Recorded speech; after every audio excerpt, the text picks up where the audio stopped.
중동의 깊은 밤, 이란이 발사한 탄도미사일들로 인해 사이렌이 울렸고 화면에는 수백 개의 빨간 점이 동시에 나타났습니다. 이건 피해가 불가피할 것입니다. 하지만 반짝이는 섬광은 도시 건물들이 아닌 사막 위 하늘에서 터져버리는 것이었죠. 한국의 천공투, 요격률 99%. 군사 최강 대국인 미국의 패트리어트 명중률이 얼마인지 아십니까? 바로 9%밖에 안 되는 수준. 심지어 가격도 한국에 비해 5배가 더 비쌉니다.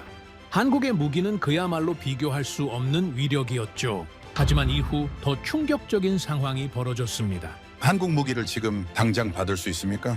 죄송합니다. 3년은 기다리셔야 합니다. 수백 조가 손에 있어도 한국 무기를 살 수 없는 상황까지 일어난 것. 전 세계 여러 나라들이 이미 한국에 주문해 놓았고 생산 라인은 몇 년치가 가득 차버린 것이었죠. 도대체 이 작은 나라에서 무슨 일이 벌어졌길래 수백조 원 규모의 방산 시장을 뒤흔들게 된 것이었을까요? 중동의 국방부를 동시에 움직이게 만든 대한민국의 위상, 지금 바로 공개하겠습니다. 이야기를 시작하기 앞서 사연 속의 제작에 힘이 되는 구독과 좋아요 부탁드립니다. 한국을 응원하신다면 대한민국 화이팅! 이라고 아래 댓글로 남겨주세요. 중동 방공 신규 계약의 절반 이상이 한국으로 이동했습니다. 독일과 프랑스 계약 건수가 동시에 급감하고 있습니다. 젊은 연구원이 내민 보고서를 받아들었을 때 저는 처음에 웃었습니다. 그게 제가 할 수 있는 유일한 반응이었습니다. 숫자를 잘못 읽었거나 기준이 잘못 설정됐거나 아니면 단순한 통계 오류일 것이라고 생각했습니다. 오랫동안 미국과 유럽이 나눠 가져온 중동 방공 시장의 구도가 이렇게 단기간에 바뀔 수는 없었습니다. 있을 수가 없는 일이었습니다. 하지만 2번, 3번, 4번을 다시 읽어도 숫자는 변하지 않았습니다.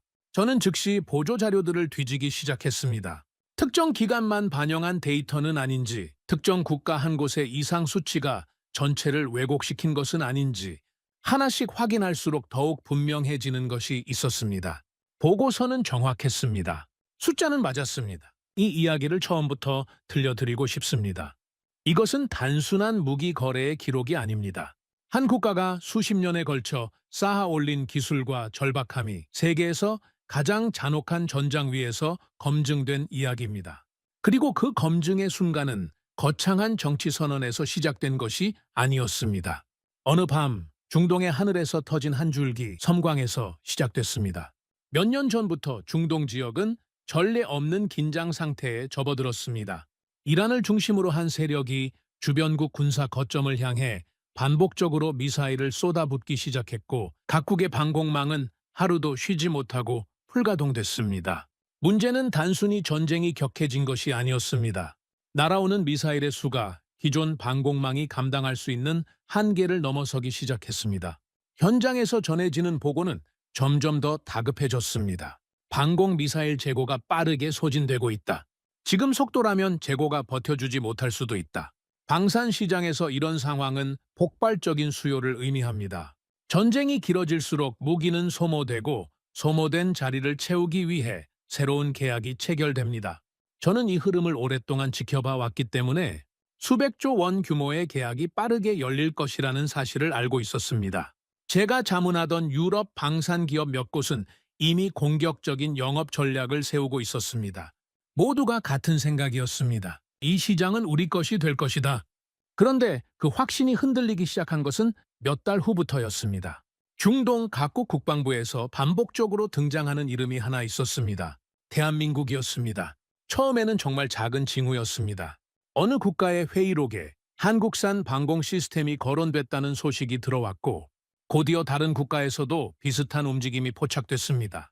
저는 그때까지도 이것을 단순한 선택지 비교 과정으로 봤습니다. 방산 시장에서 여러 공급자를 동시에 검토하는 것은 흔한 일이었으니까요. 한국도 그 후보 중 하나일 뿐이라고 생각했습니다. 그러나 그 직후 전달된 보고서는 그 아니란 판단을 완전히 뒤집어 놓았습니다. 체결된 신규 계약의 상당 부분이 미국도 유럽도 아닌 한국으로 넘어가고 있다는 것이었습니다. 단순한 소규모 거래가 아니었습니다. 금액 기준으로 시장 점유율이 빠르게 재편되고 있었고 그 속도는 누구도 예상하지 못한 수준이었습니다. 유럽 기업들이 수십 년에 걸쳐 쌓아온 관계가 아주 짧은 시간 안에 흔들리고 있었습니다. 독일 방산 기업의 주가가 내려앉기 시작했습니다. 프랑스도 마찬가지였습니다. 그리고 그때 또 하나의 보고서가 올라왔습니다. 그것은 수치보다 훨씬 더 충격적인 내용이었습니다. 중동 국가들이 공통적으로 겪고 있는 상황이 있었는데 그것은 다름 아닌 한국 무기를 돈을 주고도 즉시 살 수 없다는 현실이었습니다. 한국 방산 기업들의 생산 라인이 이미 수년치 계약으로 꽉 차 있었기 때문입니다.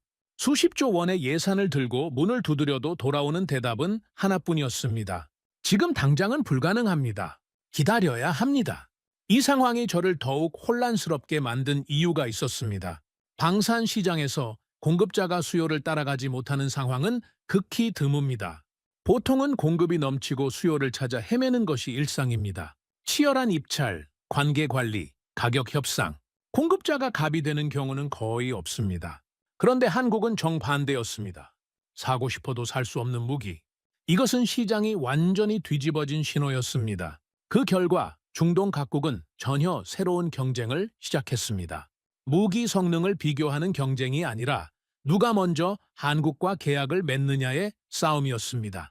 UAE는 추가 포대를 긴급 요청했고 사우디아라비아는 신규 협상 채널을 열었으며 카타르는 납품 일정을 앞당겨 달라고 반복적으로 요구했습니다. 이라크까지 도입을 추진하기 시작했다는 보고가 들어오자 더 이상 이것을 일시적 현상으로 볼 수 없었습니다. 그렇다면 왜였을까요? 왜 그들은 미국과 유럽을 제치고 한국을 선택했을까요? 그 답은 전장이 이미 내놓고 있었습니다. 이란이 발사한 탄도미사일들이 중동 도시를 향해 빠르게 접근하던 밤이 있었습니다. 레이더가 목표를 포착했고 방공망이 작동하기 시작했습니다. 여러 나라의 시스템이 동시에 가동됐고 그중 한국의 천궁2도 발사됐습니다. 잠시 후 하늘에서 강렬한 섬광이 터졌습니다. 탄도미사일이 공중에서 완전히 파괴됐습니다. 한 번이 아니었습니다. 두 번, 세 번, 네 번 같은 장면이 반복됐습니다. 며칠 뒤 공개된 작전 결과는 방산업계 전체를 흔들었습니다. 이란이 발사한 미사일 130여 발 중 99% 이상이 격추됐습니다. 그리고 그 가운데 한국의 천궁2 역시 전체 평균과 거의 동일한 요격 성공률을 기록했습니다. 특히 격추된 미사일 대부분이 중국 기술 기반의 탄도미사일이었다는 사실이 알려지면서 업계의 반응은 더욱 술렁였습니다. 중동 국가들은 그 순간 확신하게 됐습니다. 이 무기는 실전에서 통한다. 저는 그 결과를 보고 한동안 말을 잇지 못했습니다. 30년 동안 저는 세 가지를 당연하게 여겨왔습니다. 미국이 기술력으로 정점에 있다는 것, 유럽이 그 뒤를 안정적으로 따른다는 것, 나머지는 제한적 역할에 머문다는 것, 그 구도가 흔들리고 있었습니다. 그것도 아주 조용하게, 그러나 돌이키기 어려운 속도로 그날 밤 사무실을 나서면서 저는 혼자 중얼거렸습니다. 이건 단순한 수출 성공이 아니다? 시장 구조 자체가 바뀌고 있다. 그리고 그 변화의 중심에 있는 나라는 제가 오랫동안 신흥 제조국으로 분류해왔던 대한민국이었습니다. 왜 저는 이것을 예측하지 못했을까요? 그 질문에 답하기 위해서는 제가 그리고 유럽 전체가 한국 무기를 어떻게 바라봐 왔는지를 먼저 솔직하게 고백해야 할 것 같습니다. 이 이야기는 자랑스러운 고백이 아닙니다.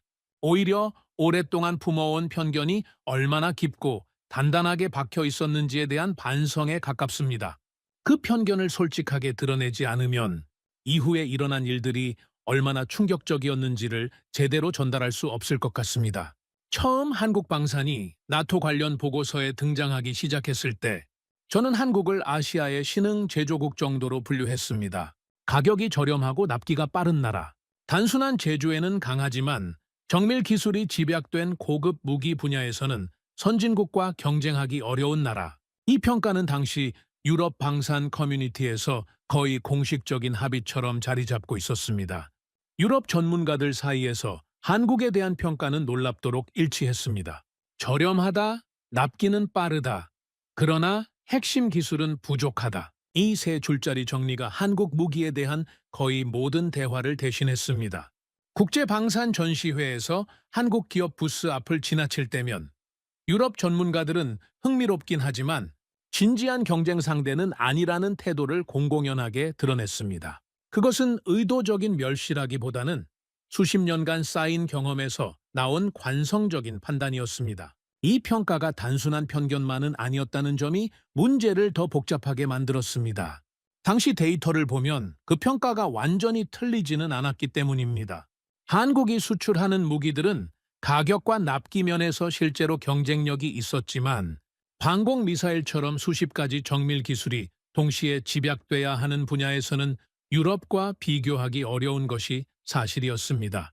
독일과 프랑스가 냉전 시기부터 수십 년에 걸쳐 공동 개발한 방공 시스템은 기술적으로나 운용, 실적 면에서나 세계 최고 수준으로 평가받았습니다. 거기에는 수백 개의 특허, 수천 명의 전문 인력, 수십 번의 실전 검증이 뒷받침되어 있었습니다. 그 기술적 격차가 단기간에 좁혀질 수 있는 것이 아니라는 사실을 전문가라면 누구나 알고 있었습니다. 그런 분위기 속에서 한국이 독자적인 방공 미사일 개발을 선언했다는 소식이 들려왔을 때 유럽 방산 커뮤니티의 반응은 냉담했습니다. 냉담함을 넘어 냉소적이었습니다. 저도 당시 동료들과 나눴던 대화를 기억합니다. 한국이 방공 미사일을 직접 만들겠다고 한답니다. 라는 말에 돌아온 반응은 짧은 침묵과 가벼운 웃음이었습니다. 누군가는 그게 완성되려면 최소 20년은 걸릴 것이라고 말했습니다. 그 말에 반박하는 사람은 없었습니다. 저를 포함해서요. 방공 미사일 개발이 얼마나 지독하게 어려운 일인지 저는 직업적으로 잘 알고 있었기 때문입니다. 단순히 미사일 하나를 만드는 것이 아닙니다.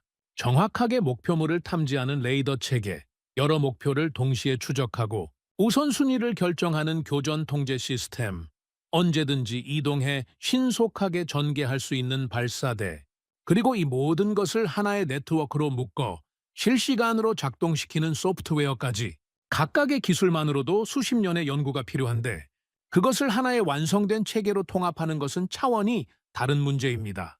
독일과 프랑스도 그 수준에 이르기까지 수십 년이 걸렸습니다. 미국은 냉전 시대부터 축적해온 기술 위에서 패트리어트를 완성했습니다. 이스라엘은 수십 년간의 실전을 거치면서 기술을 갈고 닦았습니다. 이들 중 누구도 하루아침에 이것을 손에 넣지 않았습니다. 그래서 한국의 개발 초기 과정에서 들려오는 소식들이 예상대로 흘러갈 때 저는 딱히 놀라지 않았습니다. 예산 문제가 반복됐고 기술적인 난관이 연속됐으며 시험 발사는 성공보다 실패가 압도적으로 많았습니다. 유럽 커뮤니티에서는 이 소식이 들어올 때마다 역시나 그렇다는 반응이 나왔습니다. 한국의 시험 발사 실패 소식은 방산 커뮤니티 내부에서 가끔 가벼운 농담거리가 되기도 했습니다. 저 역시 그 분위기에서 자유롭지 않았다는 것을 인정해야 합니다. 지금 생각하면 부끄러운 일입니다. 그 시절 저는 보고서에 이런 결론을 담았습니다. 한국 무기는 동남아시아와 일부 개발도상국 시장에서 점진적인 경쟁력을 가질 수 있을 것이다. 그러나 유럽 수준의 기술이 요구되는 영역, 특히 방공 분야에서는 현재의 기술 격차를 극복하기 어려울 것으로 보인다. 그 문장을 쓸 때 저는 아무런 의심도 없었습니다. 그런데 지금 돌이켜보면 저는 그때 가장 중요한 변수를 완전히 빠뜨리고 있었습니다. 한국이 그 수많은 실패 속에서도 포기하지 않은 이유를 저는 이해하지 못했습니다. 단순한 오기나 산업적 자존심이 아니었습니다. 그것은 훨씬 더 깊은 곳에서 나오는 절박함이었습니다. 수십 년 전의 전쟁, 분단된 국토, 여전히 현실로 존재하는 안보 위협, 그 상황에서 외국 무기에만 의존해야 한다는 것이 어떤 의미인지를 저는 독일인으로서 머리로는 알아도 피부로는 느끼지 못했습니다. 유사시의 공급이 끊길 수 있다는 두려움, 동맹의 의지에 자국민의 생명이 달려있다는 현실, 바로 그 절박함이 실패를 거듭하면서도 멈추지 않는 원동력이 되고 있었습니다. 한국의 개발팀은 수십 차례의 실패 속에서도 천천히 기술을 축적해 나갔습니다. 시험 발사에서 문제가 생길 때마다 원인을 분석하고 설계를 수정하고 다시 도전했습니다. 수백 명의 연구원이 수년을 넘게 같은 목표를 향해 달려갔습니다. 외부에서 보면 더딘 전진이었겠지만 그 과정에서 기술은 한 계단씩 쌓이고 있었습니다. 작은 성공들이 쌓이고 그 성공들이 다음 도전의 발판이 되고 그렇게 아무도 주목하지 않는 사이에 격차가 조금씩 좁혀지고 있었습니다. 유럽이 고개를 돌리지 않은 사이에 그 일이 벌어지고 있었습니다. 그 결과로 세상에 등장한 것이 천궁투였습니다. 이 시스템을 처음 접했을 때 저는 여전히 크게 주목하지 않았습니다. 다기능 레이더, 교전 통제 시스템, 이동식 발사대, 고속 요격 미사일을 하나의 체계로 통합했다는 설명을 읽으면서도 솔직히 회의적이었습니다. 기술 사양서는 인상적이었지만 사양서와 실전은 전혀 다른 이야기입니다. 저는 그 실전 데이터가 나오기 전까지는 판단을 유보하는 것이 합리적이라고 생각했습니다.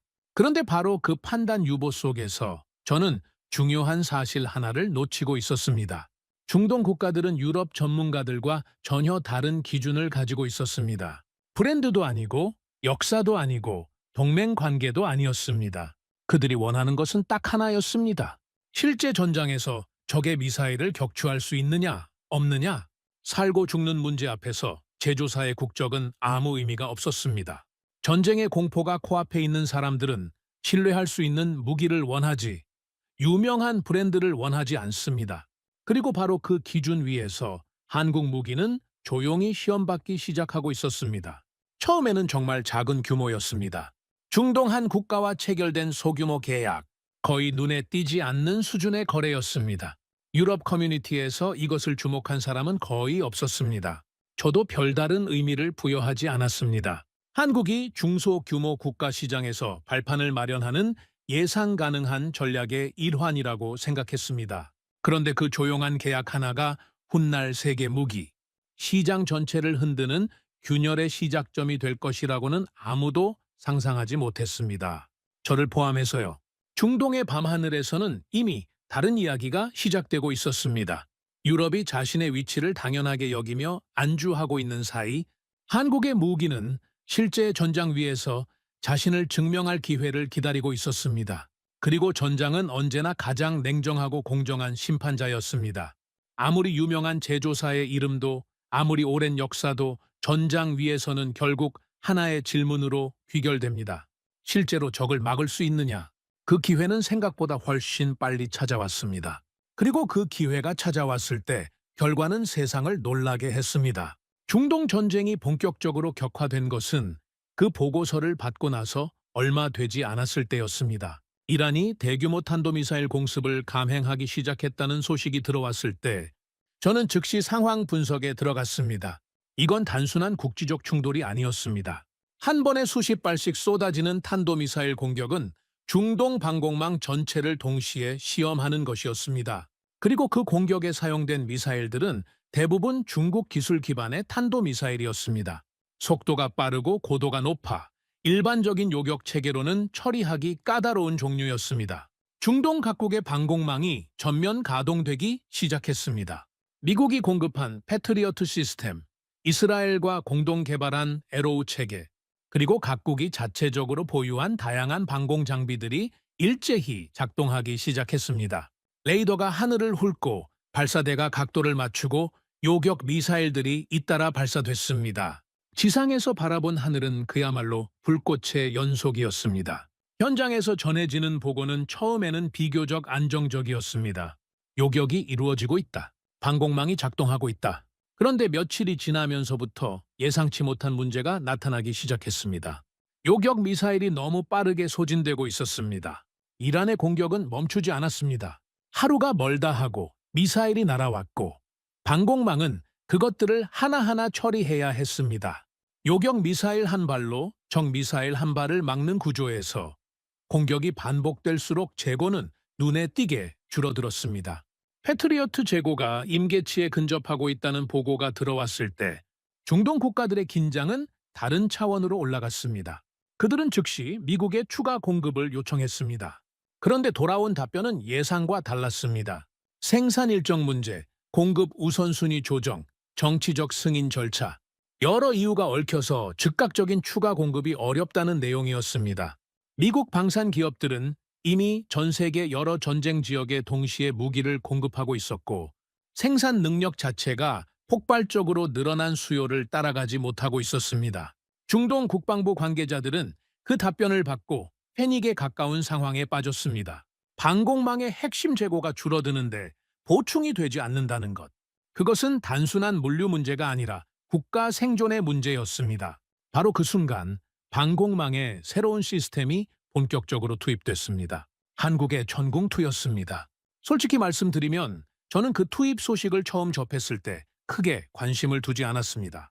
당시 유럽 방산 커뮤니티의 반응도 대체로 비슷했습니다.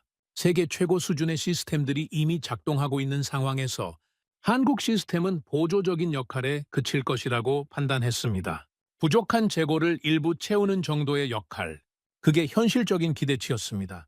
저는 당시 보고서를 읽으며 이렇게 판단했습니다. 실전에서는 결국 검증된 시스템들이 중심이 될 것이다. 그런데 그 판단은 완전히 틀렸습니다. 그날 밤은 특히 공격이 거셌습니다. 이란이 발사한 탄도미사일들이 레이더 화면 위에서 빠른 속도로 목표 지점을 향해 쏟아져 내려오고 있었습니다. 수십 개의 점이 동시에 화면에 나타났고 각각의 점은 도시를 향해 움직이고 있었습니다. 방공망이 작동하기 시작했습니다. 먼저 도달 가능한 목표물부터 순서대로 요격이 진행됐습니다. 섬광이 하늘에서 터졌습니다. 하나, 둘, 셋. 연속적으로 폭발이 일어났고 탄도미사일들이 공중에서 산산조각 났습니다. 그 가운데 청궁2도 발사됐습니다. 잠시 후 하늘에서 강렬한 빛이 터졌습니다. 탄도미사일이 완전히 파괴됐습니다. 한 번이 아니었습니다. 두 번, 세 번, 네 번. 같은 장면이 멈추지 않고 이어졌습니다. 열을 넘기고 스물을 넘기고 요격된 미사일의 잔해가 밤하늘에서 빛을 내며 흩어졌습니다. 현장에서 작전을 지켜보던 관계자들은 숨을 죽이고 그 장면을 바라봤습니다. 며칠 뒤 작전 결과가 집계됐습니다. 이란이 발사한 미사일 130여 발 중 요격 성공률이 99%를 훌쩍 넘었습니다. 그리고 그 숫자 안에 한국의 천궁2가 기록한 요격 성공률 역시 전체 평균과 거의 동일한 수준으로 포함되어 있었습니다. 보조 역할이라고 생각했던 시스템이 핵심 시스템들과 어깨를 나란히 하는 성과를 거둔 것입니다. 특히 방산업계를 놀라게 만든 사실이 따로 있었습니다. 격추된 미사일들 상당수가 중국 기술 기반의 탄도미사일이었다는 점이었습니다. 속도와 고도 모두 요격이 까다로운 종류였습니다. 그것을 한국 무기가 막아냈습니다. 그 사실이 공개되자 업계의 반응은 술렁임을 넘어서기 시작했습니다. 저는 그 결과를 보고 한동안 말을 잇지 못했습니다. 30년 동안 저는 수많은 무기의 실전 성과를 데이터로 분석해왔습니다. 어떤 무기가 전장에서 기대 이상의 성능을 보이는 일은 간혹 있었습니다. 하지만 이것은 기대 이상이 아니었습니다. 기대 자체를 완전히 다시 세워야 하는 결과였습니다. 제가 오랫동안 보조 역할에 머물 것이라 여겼던 시스템이 세계에서 가장 치열한 전장에서 세계 최고 수준의 요격률을 기록했습니다. 이 결과가 가져온 파장은 즉각적이었습니다. 중동 국가들의 행동이 하룻밤 사이에 바뀌기 시작했습니다. UAE는 추가 포대를 긴급하게 요청했습니다. 사우디아라비아는 신규 계약 협상을 서둘렀습니다. 카타르는 납품 일정을 앞당겨달라는 요구를 반복했습니다. 이라크까지 도입을 검토하기 시작했습니다. 그들의 논리는 단순하고 명확했습니다. 실전에서 검증된 무기, 그것이 지금 당장 필요한 것이었습니다. 문제는 다시 동일했습니다. 한국의 생산 능력이 이 폭발적인 수요를 감당할 수 없었습니다. 연간 생산 가능한 포대 수는 한정되어 있었고 이미 계약된 물량만으로도 생산 라인이 꽉 차 있었습니다. 중동 국가들이 아무리 원해도 즉시 공급할 수 없는 상황이 다시 펼쳐졌습니다. 그 순간부터 중동 방산 시장에는 완전히 새로운 경쟁이 시작됐습니다. 누가 먼저 한국 무기를 확보하느냐? 그것이 방공망의 생사를 가르는 문제가 됐습니다. 저는 프랑크푸르트 사무실에서 이 모든 상황을 데이터로 받아보고 있었습니다. 화면 위에서 중동 계약의 흐름이 한국 방향으로 기울고 있었고 유럽 방산 기업들의 주가 곡선이 서서히 아래를 향하고 있었습니다. 저는 한동안 그 화면을 그냥 바라보고만 있었습니다. 내가 틀렸다. 그 생각이 처음으로 뚜렷하게 올라오기 시작했습니다. 그런데 그것은 시작에 불과했습니다. 이 결과가 왜 나왔는지, 왜 중동은 미국이 아니라 한국을 선택하게 됐는지를 이해하기 위해서는 좀 더 깊은 곳을 들여다봐야 했습니다. 단순히 무기 하나의 성능 문제가 아니었습니다. 그것은 전쟁이라는 극한 상황이 만들어낸 냉혹한 시장 논리의 결과였습니다. 실전 결과가 공개된 이후 저는 처음으로 진지하게 이 질문 앞에 앉았습니다. 왜 중동은 한국을 선택했는가? 물론 요격 성공률이라는 숫자가 결정적인 역할을 했다는 것은 분명했습니다. 하지만 방산시장은 단순히 성능 하나만으로 움직이는 곳이 아닙니다. 관계, 정치, 가격, 공급망, 이 모든 것이 복잡하게 얽혀서 계약이 이루어집니다. 그 복잡한 방정식 안에서 한국이 선택된 데는 실전 성능 외에도 여러 가지 이유가 있었습니다. 그 이유들을 하나씩 분석하면서 저는 점점 더 불편해지기 시작했습니다. 내가 놓친 것이 하나가 아니었기 때문입니다. 첫 번째 이유는 공급이었습니다. 전쟁이 장기화되면서 중동 국가들이 가장 먼저 부딪힌 벽은 요격 미사일 재고 부족이었습니다. 앞서도 말씀드렸지만 미국에 추가 공급을 요청했을 때 즉각적인 답변이 나오지 않았습니다. 생산 능력의 한계, 전 세계적인 공급 수요 충돌, 복잡한 수출 승인 절차, 이 세 가지가 맞물려서 중동 국가들이 원하는 속도로 물량이 들어오지 않았습니다. 현장에서 매일 수십 발씩 미사일이 소모되는 상황에서 몇 주 뒤 공급이 가능하다는 답변은 사실상 거절이나 마찬가지였습니다. 반면 한국의 대응은 달랐습니다. 한국 방산 기업들은 추가 공급 요청을 받았을 때 빠르게 생산 일정을 검토했습니다.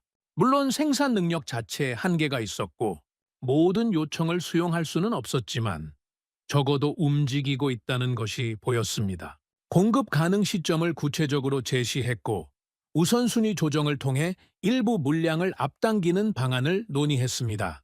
중동 국가들이 느끼기에 그것은 분명한 차이였습니다. 미국은 기다리라고 했고 한국은 어떻게든 해보겠다라고 했습니다. 전쟁이 진행되는 현실에서 그 차이는 엄청났습니다. 두 번째 이유는 가격이었습니다. 이것은 제가 분석하면서 가장 놀랐던 부분이었습니다. 방공 시스템의 가격 차이는 제가 생각했던 것보다 훨씬 컸습니다. 미국의 패트리어트 시스템은 세계 최고 수준의 성능을 자랑하지만 그에 걸맞은 가격표가 붙어 있습니다. 포대 하나를 도입하는 데 드는 비용, 그리고 실제로 요격에 사용되는 미사일 한 발의 단가, 이것을 계산하기 시작하면 전쟁이 길어질수록 그 부담은 기하급수적으로 커집니다. 반면 천공투는 비교적 비슷한 수준의 실전 성능을 보이면서도 가격은 상당히 낮았습니다. 중동 국가들의 입장에서 이것은 단순한 가격 비교가 아니었습니다. 전쟁이 몇 달 혹은 몇 년 더 이어진다면 수백 발, 수천 발의 요격 미사일이 필요합니다. 같은 예산으로 얼마나 더 많은 방어력을 확보할 수 있느냐.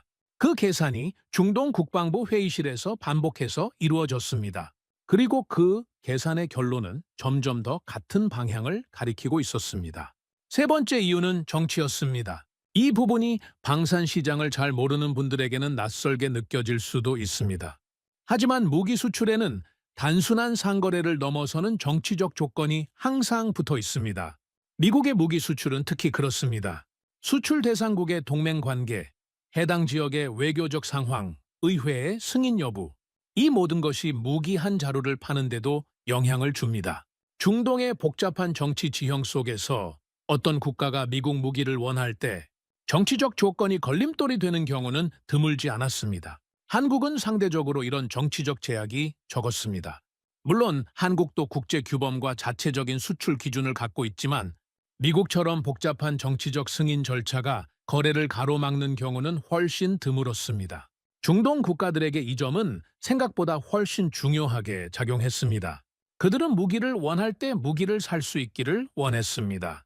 정치적 조건 때문에 공급이 막히는 상황을 겪어본 나라들에게 비교적 군더더기 없이 거래가 이루어지는 공급자는 큰 매력이었습니다. 이 세 가지 요소가 겹치면서 중동 방산 시장에는 아주 빠른 속도로 변화가 나타나기 시작했습니다. 각국 국방부 회의에서 공통적으로 등장하는 이름이 하나로 좁혀지고 있었습니다. 대한민국. 처음에는 조심스러운 검토였지만 실전 결과가 공개된 이후에는 더 이상 망설임이 없었습니다. 실전에서 검증됐고 공급은 빠르며 가격은 합리적이고 정치적 제약이 적다. 방산 시장의 논리로 보면 이것은 완벽에 가까운 조건이었습니다. 그 결과는 수치로 나타났습니다. 한국 방산 기업들로 향하는 계약 문의가 폭발적으로 늘어났습니다. 그리고 그 문의에 대한 한국의 답변은 앞서 말씀드린 것처럼 항상 조심스러웠습니다. 현재 생산 일정이 꽉 차 있습니다. 가능한 한 빨리 공급하겠습니다. 하지만 현실적으로 모든 요청을 동시에 처리하는 것은 불가능했습니다. 그 결과 중동 방산 시장에서는 전혀 새로운 현상이 나타났습니다. 어느 나라가 더 많은 돈을 가지고 있느냐의 경쟁이 아니라 어느 나라가 먼저 한국 기업과 관계를 맺느냐의 경쟁이었습니다. UAE는 계약 조건을 앞당겨서라도 납품을 빨리 받겠다는 조건을 제시했습니다. 사우디아라비아는 대규모 계약을 먼저 확정짓는 방식으로 우선권을 확보하려 했습니다. 카타르는 추가 옵션 계약까지 미리 묶는 방식을 택했습니다. 각국이 저마다의 방식으로 한국 무기를 확보하기 위해 움직이고 있었습니다. 저는 이 흐름을 프랑크푸르트 사무실에서 데이터로 지켜보면서 조금씩 위기를 느끼기 시작했습니다. 단순히 한국이 잘 팔린다는 이야기가 아니었습니다. 유럽이 오랫동안 당연하게 차지해왔던 자리가 줄어들고 있다는 이야기였습니다. 중동 방공시장에서 유럽의 점유율이 눈에 띄게 빠지고 있었고 그 빠진 자리를 한국이 채우고 있었습니다. 독일 방산 기업 임원들로부터 연락이 오기 시작했습니다. 중동 계약 협상이 연이어 지연되거나 취소됐다는 내용이었습니다. 프랑스 쪽에서도 비슷한 이야기가 들렸습니다. 저는 그때 처음으로 이 변화가 일시적인 것이 아닐 수도 있다는 생각을 했습니다. 중동에서 시작된 이 흐름이 어쩌면 더 넓은 곳으로 퍼져나갈 수도 있다는 생각이었습니다.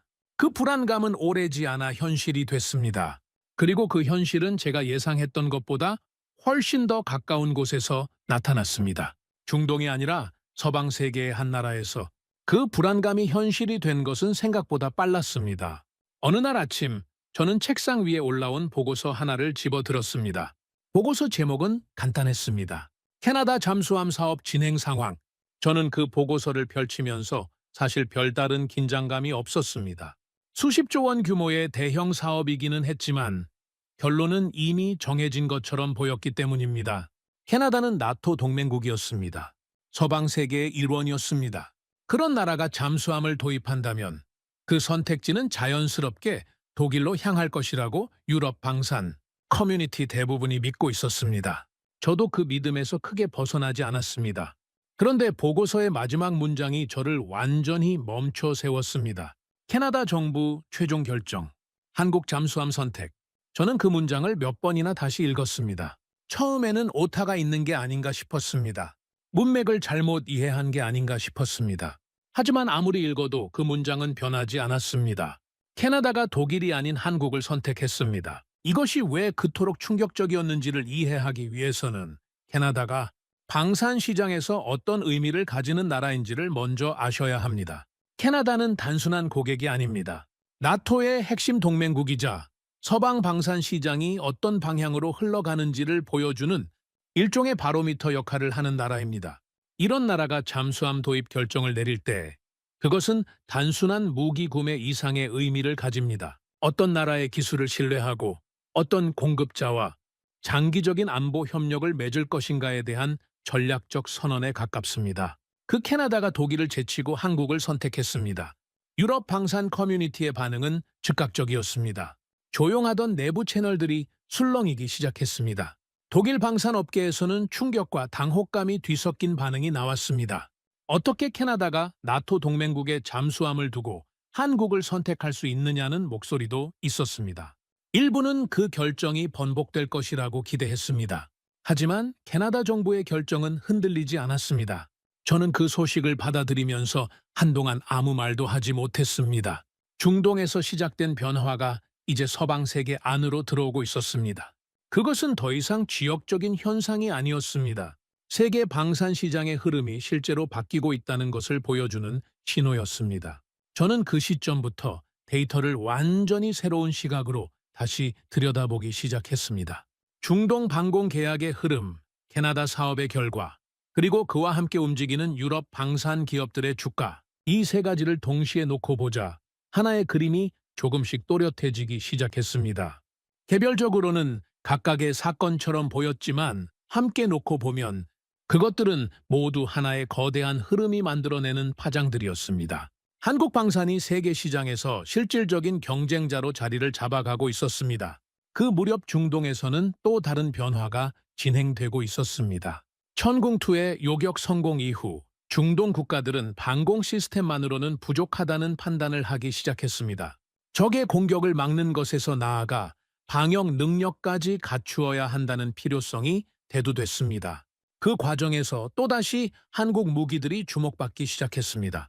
천무다연장 로켓 시스템과 K9 자주포, 이미 유럽과 다른 아시아 국가들에 수출되어 실전 운용 실적을 쌓아가고 있던 무기들이었습니다. 중동 국가들은 방공에 이어 지상 전력 분야에서도 한국과의 협력을 논의하기 시작했습니다. 이것은 단순한 무기 거래가 아니었습니다. 방산 시장에서 한 국가와 복수의 무기, 체계 계약을 맺는다는 것은 장기적인 안보 협력 관계를 맺겠다는 의미입니다. 부품 공급, 정비, 교육 훈련, 기술 이전, 이 모든 것이 하나의 패키지로 묶이면서 중동 국가들과 한국 사이의 관계는 단순한 거래를 넘어서기 시작했습니다. 저는 이 흐름을 지켜보면서 한 가지 중요한 사실을 인정해야 했습니다. 중동에서 시작된 변화가 단순히 한국 무기의 성능 때문만은 아니었습니다. 그것은 한국 방산이 가진 하나의 독특한 경쟁력이 만들어낸 결과였습니다.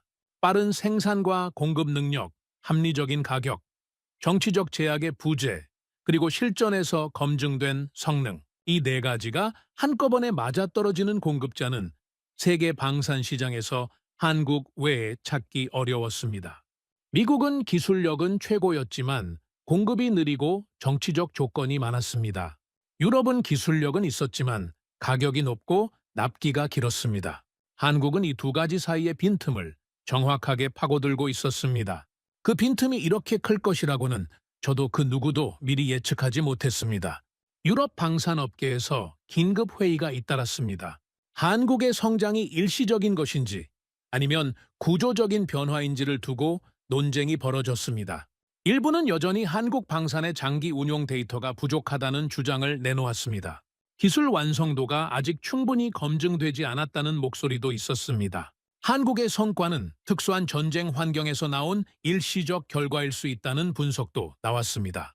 저는 그 논쟁들을 들으면서 복잡한 감정을 느꼈습니다. 그 주장들이 완전히 틀린 것은 아니었습니다.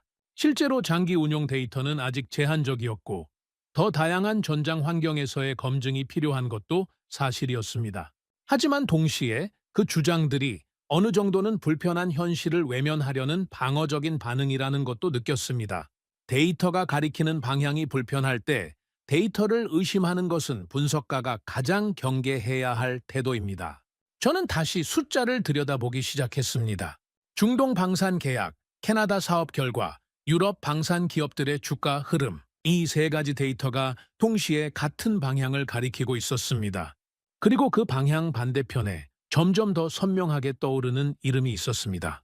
대한민국, 세계 방산 시장은 흔들리고 있었습니다. 그것은 더 이상 부정할 수 없는 현실이었습니다. 그런데 그 흔들림이 어디까지 이어질지, 그것이 다음에 제가 마주해야 할 질문이었습니다.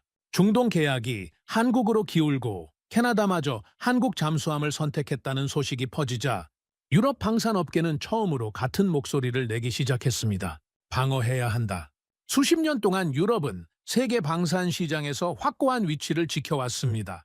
독일의 잠수함, 프랑스의 전투기, 유럽이 공동으로 개발한 방공 시스템, 이 세 가지는 오랫동안 유럽 방산의 자존심이었습니다.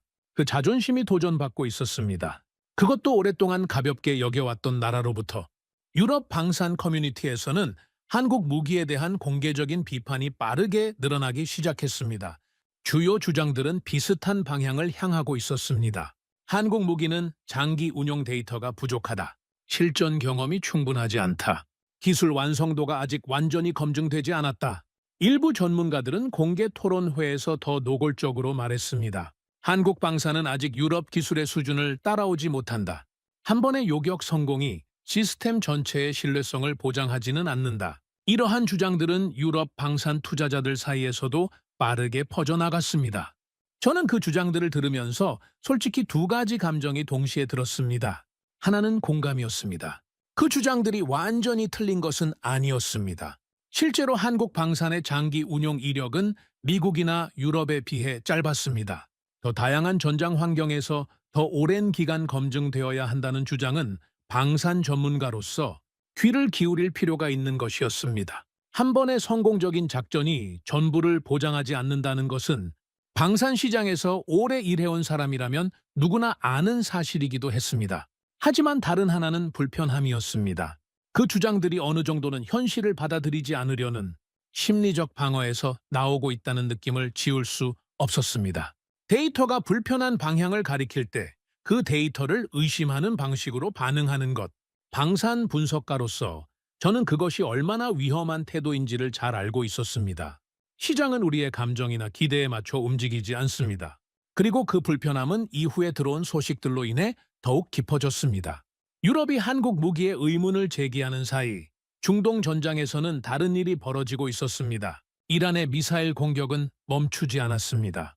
몇 주가 지나고 몇 달이 지나도 공습은 계속됐고 방공망은 그때마다 작동해야 했습니다. 그 과정에서 청웅투는 반복적으로 실전에 투입됐습니다. 요격 성공 장면은 한 번이 아니라 수십 번, 수백 번 축적되기 시작했습니다. 처음의 성공이 우연이 아니라는 것이 데이터로 증명되고 있었습니다. 중동군 관계자들은 이 축적된 실전 기록을 보면서 점점 더 확신을 가지게 됐습니다. 이 무기는 한 번 잘 된 것이 아니라 반복적으로 통한다. 그 확신이 쌓일수록 그들의 선택은 더욱 흔들리지 않았습니다. 방산시장에서 실전 데이터는 어떤 주장보다 강합니다. 아무리 정교한 논리도, 아무리 권위 있는 전문가의 말도 전장에서 반복적으로 쌓인 숫자를 이길 수 없습니다. 유럽이 회의실에서 기술적 완성도를 논쟁하는 동안 중동의 하늘은 매일 밤 한국 무기의 성능을 데이터로 기록하고 있었습니다. 그 격차는 시간이 갈수록 좁혀지는 것이 아니라 더 벌어지고 있었습니다. 투자 시장에서도 변화가 나타나기 시작했습니다. 방산 투자자들은 기본적으로 현실적인 사람들입니다. 감정이나 자존심이 아니라 수익과 위험을 계산합니다. 그들은 유럽 방산 기업들의 주장보다 중동의 계약 흐름과 실전 데이터를 더 중요하게 봤습니다. 보고서에는 이런 문장들이 등장하기 시작했습니다. 한국 방산이 글로벌 방산 시장의 주요 경쟁자로 부상하고 있다. 중장기적으로 유럽 방산 기업들의 시장 점유율 하락 가능성을 배제할 수 없다. 그 문장들을 읽는 순간 저는 생각에 잠겼습니다. 저는 그동안 한국 방산을 너무 단순하게 평가하고 있었던 것은 아닐까. 가격이 저렴하고 납기가 빠른 것이 경쟁력의 전부라고 생각했습니다. 기술적 완성도는 유럽에 뒤처진다고 판단했습니다. 고급 시장에서는 설 자리가 없을 것이라고 결론 내렸습니다. 그 모든 판단들이 지금 하나씩 흔들리고 있었습니다. 저는 다시 처음부터 데이터를 분석하기 시작했습니다. 중동 방산 계약의 흐름, 유럽 방산 기업들의 주가 변화, 한국 방산 수출 규모의 추이, 그리고 실전에서 축적된 요격 성공 기록들, 이 모든 데이터를 새로운 시각으로 다시 들여다보자 한 가지 사실이 점점 더 분명해지기 시작했습니다. 한국 방산은 단순히 가격 경쟁력을 앞세운 저가 무기 생산국이 아니었습니다. 실전에서 검증된 성능, 그리고 그 성능을 빠르게 공급할 수 있는 생산 능력, 이 두 가지가 결합되면서 세계 방산 시장에서 누구도 쉽게 대체할 수 없는 위치를 만들어내고 있었습니다. 유럽이 가진 기술의 역사와 권위가 실전 앞에서 상대적으로 힘을 잃고 있었고, 미국이 가진 공급망의 우위가 빠른 납기와 합리적인 가격 앞에서 흔들리고 있었습니다. 저는 마침내 조용히 인정하기 시작했습니다. 우리는 한국 방산을 과소평가했다. 그 평가를 바꿀 시간이 됐다. 하지만 그 인정이 쉽지 않았습니다. 30년의 경력이 만들어낸 확신을 바꾸는 것은 단순히 머리로 납득하는 것과는 다른 문제였습니다. 그리고 유럽 방산 커뮤니티 전체가 같은 인정을 받아들이기까지는 아직 시간이 필요했습니다. 일부는 여전히 한국의 성과를 일시적인 것으로 보고 싶어 했습니다. 언젠가는 다시 원래대로 돌아올 것이라고 믿고 싶어 했습니다. 그런데 그 믿음을 완전히 깨뜨리는 사건이 곧 이어졌습니다. 중동에서 시작된 변화가 세계 방산, 시장 전체에 어떤 의미를 가지는지를 보여주는 훨씬 더 큰 그림이 드러나기 시작했습니다. 그리고 그 그림 앞에서 저는 더 이상 과거의 시각으로 세계 방산 시장을 바라볼 수 없다는 것을 완전히 받아들이게 됐습니다. 그 더 큰 그림은 숫자에서 나왔습니다. 전쟁이 장기화되면서 중동 방공 작전에 대한 종합 보고서가 공개되기 시작했습니다. 방산업계 전체가 기다리고 있던 자료였습니다. 저도 그 보고서를 받자마자 자리에 앉아 처음부터 끝까지 읽었습니다. 읽는 내내 손끝이 차가워지는 것을 느꼈습니다. 이란이 발사한 탄도미사일 130여 발, 중동 방공망 전체 요격 성공률 99% 이상, 그리고 그 숫자 안에 포함된 한국 천궁2의 요격 성공률은 전체 평균과 거의 동일한 수준이었습니다. 세계 최고 수준의 시스템들과 어깨를 나란히 한 것입니다. 그것만으로도 충분히 충격적이었습니다. 하지만 보고서에서 저를 가장 오래 멈추게 만든 것은 따로 있었습니다. 격추된 미사일들의 출처였습니다. 상당수가 중국 기술 기반의 탄도미사일이었습니다. 속도와 고도 면에서 요격이 까다롭기로 알려진 종류였습니다. 그것을 한국 무기가 막아냈습니다. 그 사실이 공개되는 순간 방산업계는 단순한 술렁임을 넘어서기 시작했습니다. 왜 그것이 그토록 중요한 의미를 가지는지를 설명드리겠습니다. 세계 방산 시장에서 중국의 군사 기술은 빠르게 발전하고 있습니다. 단순히 값싼 무기를 만드는 것에서 벗어나 실질적인 위협이 될 수 있는 정밀 무기들을 생산하기 시작했습니다. 그 기술을 기반으로 한 미사일을 한국이 막아냈다는 것은 단순한 방어 성공이 아니라 아시아 방산 기술의 경쟁 구도 자체가 달라지고 있다는 신호였습니다. 방산 시장은 그 신호를 매우 예민하게 받아들였습니다. 이 결과가 공개된 이후 중동 국가들의 행동은 완전히 달라졌습니다. 과거에는 여러 국가의 방공 시스템을 혼합해 사용하는 전략이 일반적이었습니다. 어떤 시스템이 더 나은지를 비교하고 각자의 강점에 맞춰 역할을 배분하는 방식이었습니다. 그런데 이제는 보다 명확한 선택이 나타나기 시작했습니다. 한국 방공 시스템을 중심에 놓겠다는 전략이었습니다. 각국 국방부에서 한국 방산 기업과의 협상이 동시다발적으로 진행됐습니다. 추가 방공 포대 계약, 미사일 추가 생산 요청, 장기 유지 보수 계약 논의, 그리고 협상 테이블에서는 반복적으로 같은 말이 오갔습니다. 한국 무기를 먼저 확보하는 나라가 방공망을 지킨다. 그 말이 과장이 아니라는 것을 모두가 이미 알고 있었습니다. 중동 방산 시장의 규모는 이미 세계에서 가장 빠르게 성장하는 수준이었습니다. 전쟁이 장기화되면서 방공 미사일뿐만 아니라 다연장 로켓, 자주포, 장갑차까지 다양한 무기 체계에 대한 수요가 동시에 폭발했습니다. 수백조 원 규모의 시장이 한꺼번에 열리고 있었습니다. 그리고 그 거대한 시장의 중심에서 점점 더 자주 등장하는 이름이 하나 있었습니다. 대한민국. 하지만 아이러니하게도 한국 방산 기업들이 직면한 가장 큰 문제는 너무 많은 수요였습니다. 연간 생산 가능한 물량은 한정되어 있었습니다. 생산 라인을 늘리는 것은 단기간에 해결될 수 있는 문제가 아니었습니다. 방공 시스템 하나를 생산하기 위해서는 수백 가지 부품과 기술이 필요하고 그 공급망을 단기간에 확장하는 것은 현실적으로 불가능에 가까웠습니다. 한국 기업들은 모든 요청에 조심스럽게 같은 답변을 내놓을 수밖에 없었습니다. 가능한 한 빨리 공급하겠습니다. 하지만 지금 당장 모든 것을 드릴 수는 없습니다. 그 답변을 받은 중동 국가들은 더욱 초조해졌습니다. 누군가는 이미 계약을 맺었고 누군가는 아직 대기 중이었습니다. 계약을 맺은 나라는 납품 일정을 앞당기기 위해 추가 조건을 제시했습니다. 아직 계약을 맺지 못한 나라는 더 유리한 조건을 내걸며 우선권을 확보하려 했습니다. 방산 시장에서 보통은 공급자가 수요자를 설득하는 구조인데 이 상황은 완전히 반대였습니다. 수요자들이 공급자에게 줄을 서고 더 좋은 조건을 내걸면서 먼저 물건을 받으려는 경쟁을 벌이고 있었습니다. 이런 상황은 방산 시장의 역사에서 매우 드문 일이었습니다. 저는 프랑크푸르트 사무실에서 이 모든 데이터를 다시 분석하고 있었습니다. 중동 방산 계약의 흐름, 한국 방산 수출 규모의 증가, 유럽 방산 시장에서 나타나는 변화들, 그리고 캐나다 사업의 결과까지 이것들을 하나의 그림으로 모아보자 하나의 결론이 점점 더 또렷하게 나타나기 시작했습니다. 한국 방산은 더 이상 신흥 제조국의 무기가 아니었습니다. 세계 방산 시장의 중심 경쟁자, 그 자리에 대한민국이 서 있었습니다. 저는 그 사실을 인정하는 것이 여전히 쉽지 않았습니다. 30년의 경력이 만들어낸 확신을 뒤집는 일은 데이터를 눈으로 확인하면서도 감정적으로는 저항이 생기는 과정이었습니다. 하지만 분석가로서 저는 한 가지를 오래전에 배웠습니다. 데이터 앞에서 감정은 도움이 되지 않는다. 시장이 말하는 것을 들어야 한다. 그리고 시장은 분명하게 말하고 있었습니다. 세계는 바뀌고 있다. 그 변화의 한가운데에 대한민국이 있다. 저는 조용히 중얼거렸습니다. 우리는 한국을 너무 늦게 이해했다. 그 순간 저는 깨닫기 시작했습니다. 중동 하늘에서 시작된 변화가 세계 방산 시장의 흐름 자체를 바꾸고 있다는 사실을, 그리고 그 변화는 이미 되돌릴 수 없는 수준으로 진행되고 있었습니다. 중동에서 시작된 변화는 이제 단순한 지역 사건이 아니었습니다.